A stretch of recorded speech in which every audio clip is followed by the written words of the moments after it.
sebuah proses sumur hidup yang berkenan dengan bagaimana individu mempelajari cara-cara hidup serta nilai dan norma sosial yang terdapat dalam kelompoknya agar dapat berkembang menjadi pribadi yang dapat diterima oleh kelompoknya. Berikut adalah proses sosialisasi. Yang pertama adalah tahap persiapan atau preparatory stage.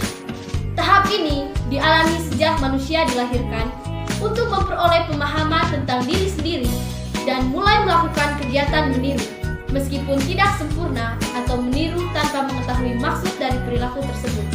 Yang kedua adalah tahap meniru atau play stage. Tahap ini ditandai dengan semakin sempurnanya seorang anak meniru peran yang dilakukan oleh orang dewasa. Yang ketiga, tahap siap bertindak atau game stage. Pada tahap ini, peniruan yang dilakukan sudah mulai berkurang dan digantikan oleh peran secara langsung dimainkan sendiri dengan penuh kesadaran. Dan yang keempat adalah tahap penerimaan norma kolektif atau generalis stage. Pada tahap ini, seorang telah dianggap dewasa dan mampu menempatkan dirinya pada masyarakat secara luas. Jenis-jenis sosialisasi. Yang pertama adalah sosialisasi primer. Sosialisasi yang sempurna diberikan pada usia 0 sampai 5 tahun. Proses sosialisasi primer terjadi dalam lingkungan keluarga, dan peran orang-orang terdekat sangat penting dan akan menjadi ciri mendasar kepribadian anak setelah dewasa. Yang kedua adalah sosialisasi sekunder. Sosialisasi ini merupakan proses memperkenalkan individu ke dalam kelompok atau masyarakat. Orang yang berperan dalam proses sosialisasi ini adalah orang lain seperti teman sebaya atau teman sepermainan. Ketiga adalah media sosialisasi. Yang pertama adalah keluarga. Peran agen sosialisasi dalam keluarga pada tahap awal sangat penting karena anak sepenuhnya berada dalam lingkungan keluarganya, terutama orang tuanya sendiri, sehingga anak dapat membedakan dirinya dengan orang lain. Yang kedua adalah sekolah.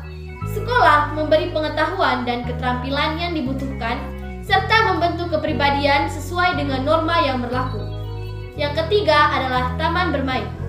Setelah anak mampu bepergian keluar rumah, puncaknya pada saat remaja, anak dapat mempelajari peranan orang-orang yang kedudukannya sederajat. Dan yang terakhir adalah media massa. Media massa dapat dipergunakan untuk mempengaruhi bahkan mengubah pendapat umum. Besarnya pengaruh sangat bergantung pada kualitas pesan yang disampaikan. Faktor pembentuk kepribadian. Yang pertama adalah faktor biologis.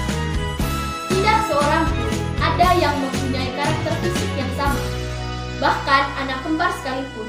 Dan hal lain yang mempengaruhi kepribadian seseorang adalah kematangan biologis. Yang kedua adalah faktor lingkungan alam.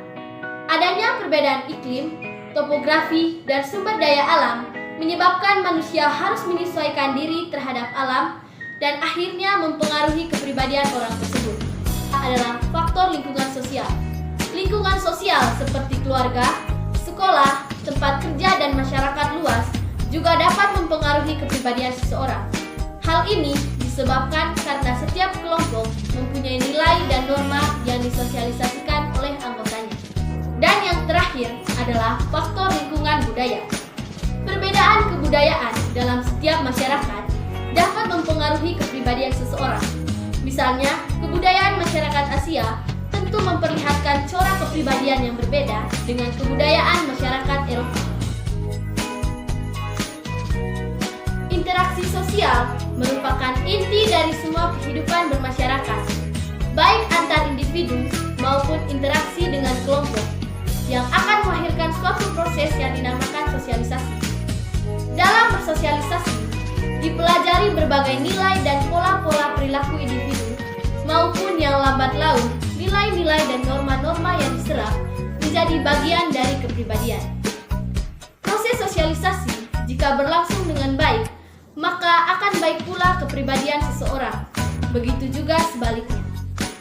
Kepribadian seseorang juga dipengaruhi oleh nilai dan norma sosial